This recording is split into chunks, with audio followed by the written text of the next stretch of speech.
2015 সালে লিভারপুলের দায়িত্ব নেওয়া ক্লপ গেল জানুয়ারিতে সবাইকে অবাক করেই ঘোষণা দেন মৌসুম শেষে লিভারপুল ছাড়বেন তিনি। বারবার প্রশ্ন করা হলেও নিজের সিদ্ধান্তে অটল ছিলেন এই কিংবদন্তি। মৌসুম শেষে যেমনটা বলেছেন করলেনও ঠিক তেমনটাই। এরই মধ্যে অশ্রুসিক্ত বিদায় জানিয়েছেন অলরেডদের।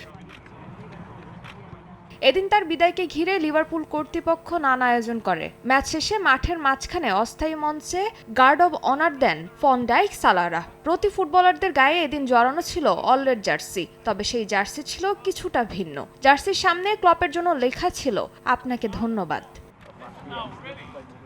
ক্লপের অধীনে গেল 9 বছরে একটি চ্যাম্পিয়ন্স লিগ ও একটি প্রিমিয়ার লিগ সহ 9টি শিরোপা জিতেছে লিভারপুল। এরই মধ্যে 30 বছর পর অ্যানফিল্ডে লিগ শিরোপা আসাটা ছিল সবচেয়ে বড় ঘটনা। বছরের পর বছর ধুঁকতে থাকা দলটি ক্লপের হাতে পুনর্জন্ম নেয়। এমন কিংবদন্তি ফুটবলারের বিদায় বেলায় তাকে প্রশংসায় ভাসান ম্যানচেস্টার ইউনাইটেডের ইংলিশ কিংবদন্তি এবং ইন্টার মায়ামির সহমালিক ডেভিড বেকহাম। লিভারপুল এবং ম্যানচেস্টার ইউনাইটেডের দ্বৈরথের কথা চিন্তা করে ক্লপের প্রশংসা করার পর ইউনাইটেডের বন্ধুদের তোপের মুখে পড়তে হবে বলেও জানান বেকহাম। পাশাপাশি মায়ামিতে ক্লপকে মেসিদের কোচ করে আনবেন কিনা সে বিষয়ে এই মুহূর্তে ইন্টার মায়ামির তেমন আর্থিক সক্ষমতা নেই বলেও জানান তিনি।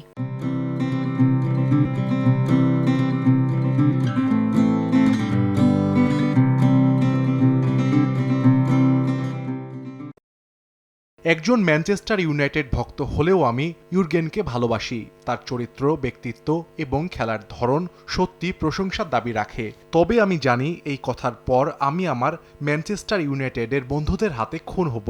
তবে তাকে যেতে দেখে আমি হতাশ। লিভারপুলের জন্য সে যা করেছে তা অবিশ্বাস্য। আমি মনে করি না এই মুহূর্তে তাকে নেওয়ার জন্য ক্লাব আর্থিকভাবে প্রস্তুত।